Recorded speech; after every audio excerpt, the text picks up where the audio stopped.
Gentlemen, let's turn our attention overseas for a moment. We are confronting a growing terrorist threat in ISIS. The United States has led a coalition in airstrikes, but experts say strikes alone won't win the battle. The administration says we will not commit ground troops. How do you propose we deal with this issue of a growing terrorist threat? Mr. Sandman, we'll start with you.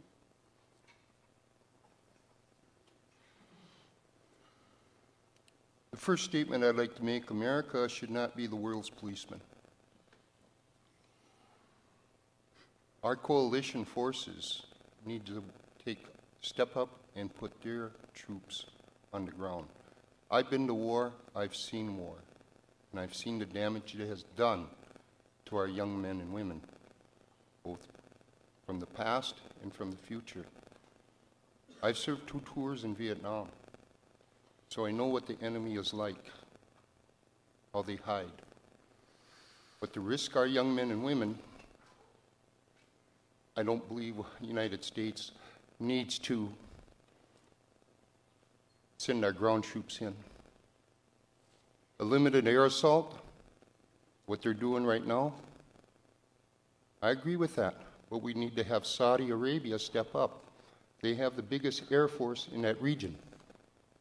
Let them step up and start putting their troops on grounds.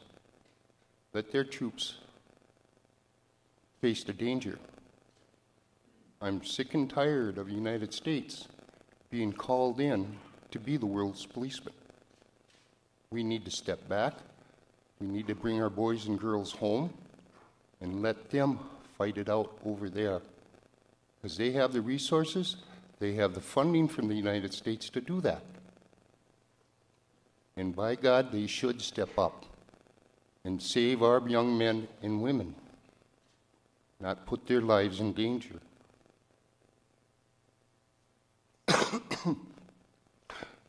So, you guys know where I stand on that. So, thank you. Thank you. Congressman? Well, I've lived in the Middle East, studied the language, studied the culture, done business throughout that region, got a pretty good feel for the people over there. And a couple things. One, it's very complex. Things are never quite as they appear. But I'll tell you what some of the facts are. We have spent trillions of dollars, precious blood, in this conflict. And either directly or indirectly, we have supplied arms and munitions to just about every single element in that fight over there. We started giving arms to the Mujahideen. They morphed into Al-Qaeda. They're the people who attacked the World Trade Center. We supported Saddam Hussein. We know he used chemical weapons because we gave them to him. Then we decided to overthrow him, and we decided to support the Shiites and Maliki. Mother would have called him Malarkey. We then, after they persecuted the Catholics and the Christians and the Jews and shut down the churches and the synagogues and told them to get out of there or they would kill them, as well as the Sunnis. Then we gave money to the Sunnis. They called it the awakening, so that they could protect themselves against the Shiites. Then we sent arms in directly and overtly and through our allies into Syria, to the al-Nusra, to the al-Sharam, to the Free Syrian Army, who, by the way, are actually the Muslim Brotherhood. Then we were going to attack Assad, and because he was aligned with Hezbollah and with Iran. Now we're going to attack the people who are opposing Assad in alliance with Hezbollah and with Iran and the other radical elements. The point is, no matter how well-intentioned we are, we have given money and arms to everybody on every side of this fight. We can ill afford it. These are monies that are needed here in America for deficit reduction and for rebuilding America. Bring our troops home. Get out of this conflict. It is not our fight. It is theirs. They've been in it for thousands of years, and we can ill afford to spend any more money in this conflict. Thank you, Congressman. Mr. Mills? Well, it starts with our failure to get a status of forces agreement with the Iraqi government. We very well could have gotten it.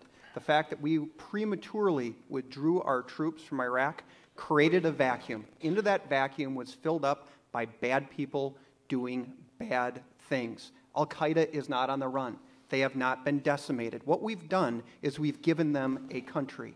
We don't have a choice in this one. They have a direct stated intention of attacking Americans, attacking America and American interest abroad. And the current track that we're on is the right track because we need to leverage our air power.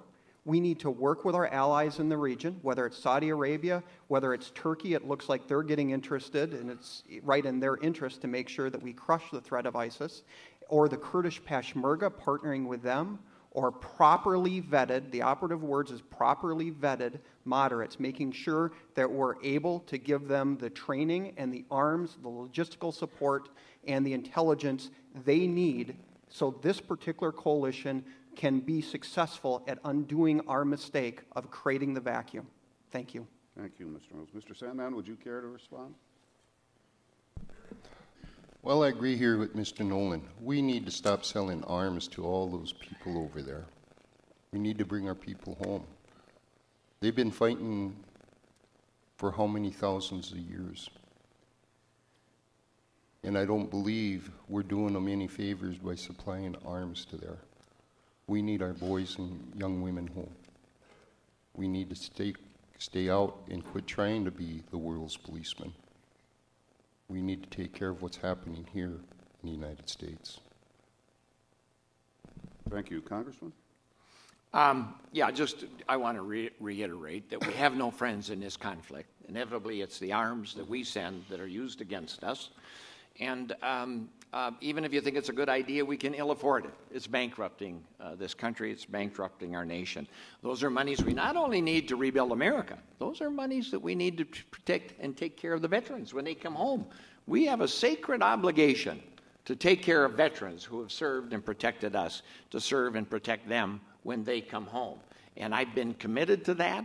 And this is why we have to put an end to our involvement in this conflict. All it does is make us a target, and it prolongs the conflict, it exacerbates the violence, and it's a conflict that only the people in the Middle East can resolve among themselves.